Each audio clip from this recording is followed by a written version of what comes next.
Hey there team, I'm just going to go over what I call a low bar box squat technique wise and a few of the reasons why I do it. So it's not a low bar back squat, okay? It's not a box squat, it's like a hybrid of the two.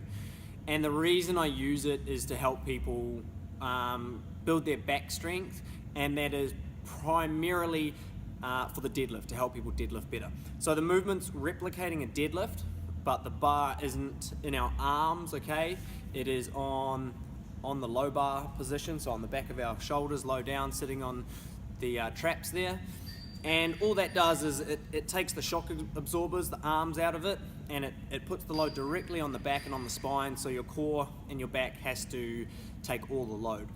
And don't think of the box squat like you box squat for various reasons. You know, you might deload at the bottom and power out of it for that concentric explosive power. This is just to help you get to the right depth and give you a target, give you a gauge for each time that you're doing it.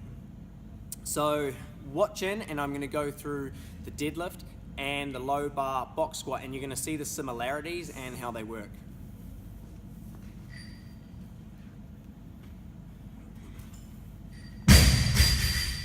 So here is the deadlift.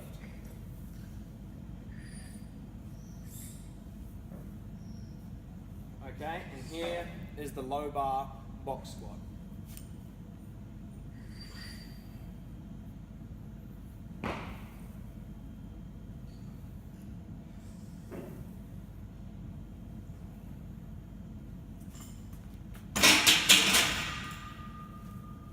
So you can see the two movements are really similar to each other.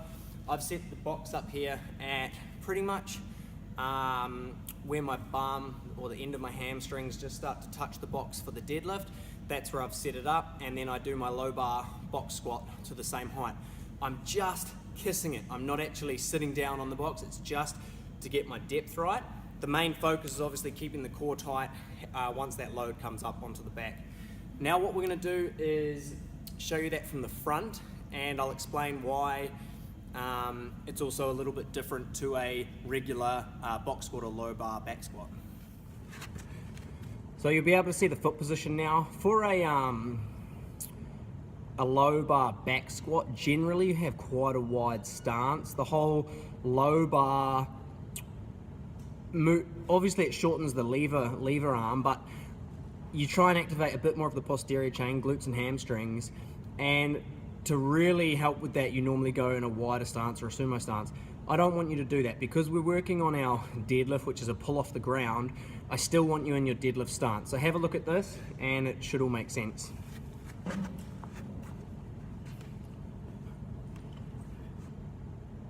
So here is my deadlift.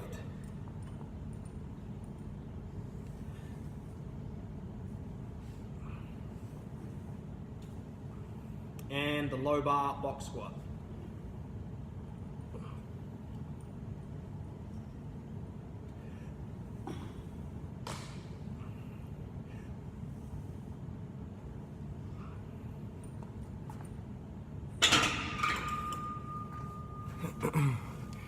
So you can see that the foot position there is still very similar to the deadlift.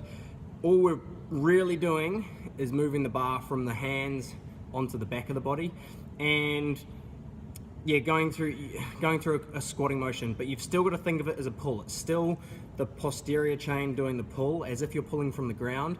We've just put the bar now up on the shoulders, and that puts all of the load through the core and the spine, which is what we're trying to strengthen. And especially with most people's deadlifts, you know, they fail because they round their back. So we're loading that direct bit to try and strengthen it, so when they do come to deadlift, that's not the weakest link in their body anymore.